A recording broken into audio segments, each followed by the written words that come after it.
The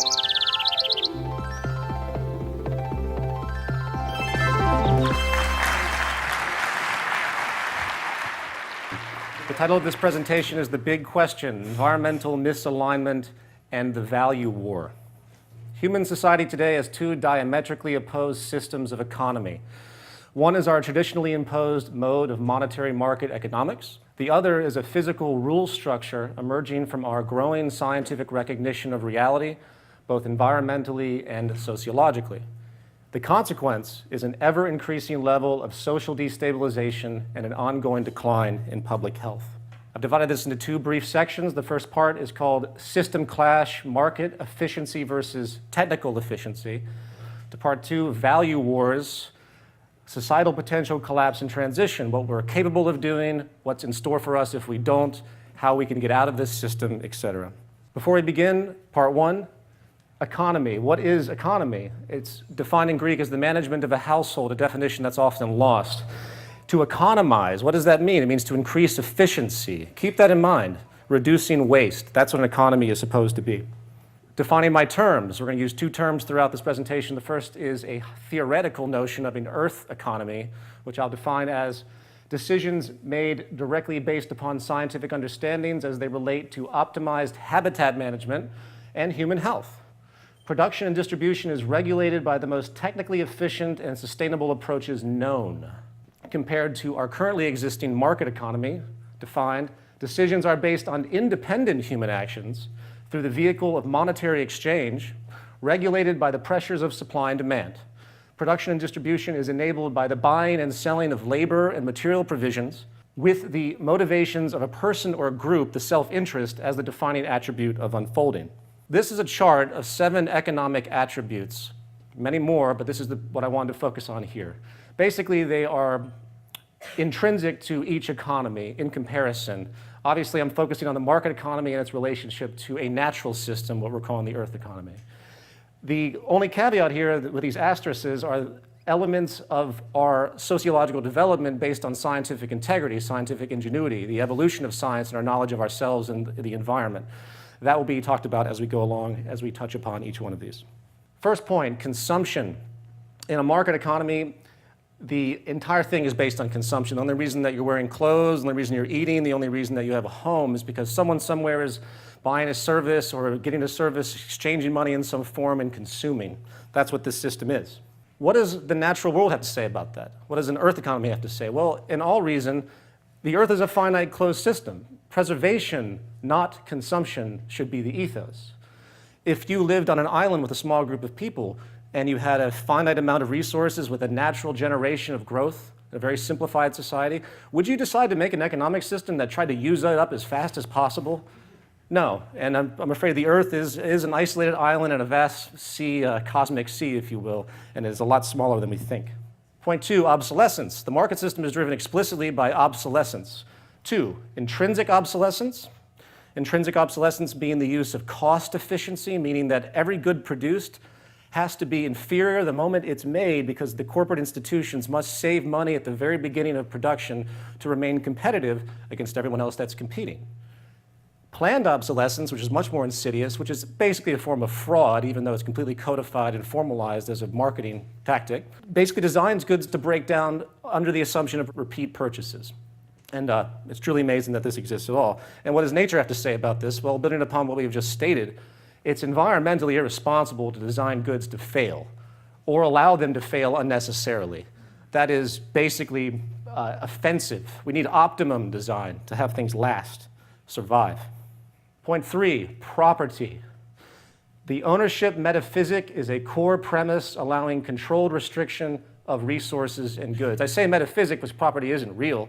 There's no such thing of ownership in the broad scheme, not either intellectual or physical goods. It's all transient. The idea of everyone owning one of everything, for example, does that make a lot of sense when we think about our natural economy? What about the use of goods? What about access? The natural environment demands access. Universal property is inefficient. Strategic access is more environmentally responsible as a model and more socially efficient. If you have a car that you drive maybe 40% of the time, why not let the other 60% be used by somebody else? You create a system of access and use. That's environmentally responsible. Point 4, growth. Building on consumption once again. The market economy requires near constant growth to maintain employment. This ties in a little bit with the growth of population as well. But you always hear about this in the government. We have growth, we need more growth, the GDP, we're lacking growth. It's basically just absurd. We need a steady state economy. The Earth is a finite system once again. Earth demands a balanced load economy, respecting dynamic equilibrium, where things come together in balance, not the necessity to exhaust just to, say, maintain labor. Point 5, competition. This inches into our new sociological developments that aren't talked about enough. Market system economy based upon personal and corporate competition in the open market, selling your labor, competing for market share. That's a completely metaphysical notion if you think about it, based on an early tribalistic form of scarcity and this notion that we can't possibly get along, there can't possibly be enough to go around, so we have to fight for everything and everything's out for themselves. What we've come to find is that human collaboration actually is at the core of all invention. It's called usufruct. And psychological studies now show long-term distortion with the competitive view. The great amount of distortion, corruption, crime you see, all you hear, the headlines, white collar, blue collar, all comes from this primitive notion of a competitive environment, and nothing is held as sacred. Point 6, labor for income. Human survival is today contingent upon one's ability to obtain employment and enable sales. That's your right to life. If you can't get labor, you might as well die because you don't serve an economically efficient role. What does this mean to our development in science and technology?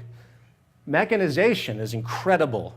The advent of automation is making human employment more scarce at a minimum and possibly obsolete entirely. Mechanization is also more productive and efficient than human labor, which means it's socially irresponsible for us not to mechanize and enjoy the fruits of the abundance and ease and safety it can create.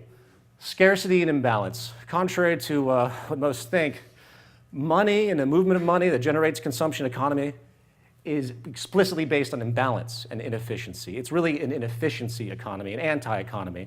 The poverty you see, everything in the disimbalance, that's not just some byproduct or a result of some greed institution or something like that. That is inherent to the system.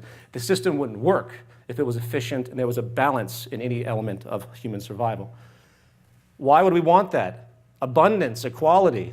New sociological studies have found that equality is much more positive to public health. You compare the United States, a highly stratified society with deep imbalance, to Norway and Sweden that have much less levels of stratification. The public health in those less stratified societies blow us out of the water. Why not work to create an abundance through all these mechanisms of efficiency that technology now enables to meet human needs, reduce crime, all sorts of other obvious sociological phenomena? Spectrum of social disorder, and there it is. You have a macro socioeconomic system, macroeconomic element that is basically funneling out this distortion from childhood all the way through every level of sociological exhibition, if you will. And everything you see is coming from this very sick distortion premise of economy. My interest, ultimately, relationship of macroeconomics to sociology. Part 2, change, value wars, societal potential collapse and transition. Over here are a series of social problems that you would see in the newspapers, very obvious: abject poverty, unemployment, destabilization, debt collapse, pollution, waste, all of which are completely technically obsolete. None of them have to exist at all.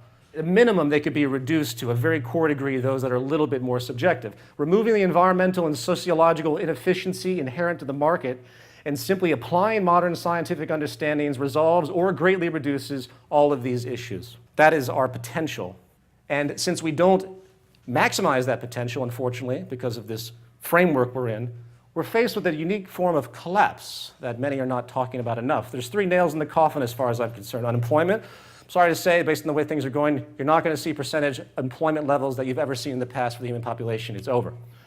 Energy costs, only going to rise from here on out. We live in a hydrocarbon economy. There's absolutely no investment or true intention of the government or corporate institutions to move forward with any type of renewables that will replace the current massive infrastructure we've created, and far too much money will be made as the system fails because of the scarcity of this thing.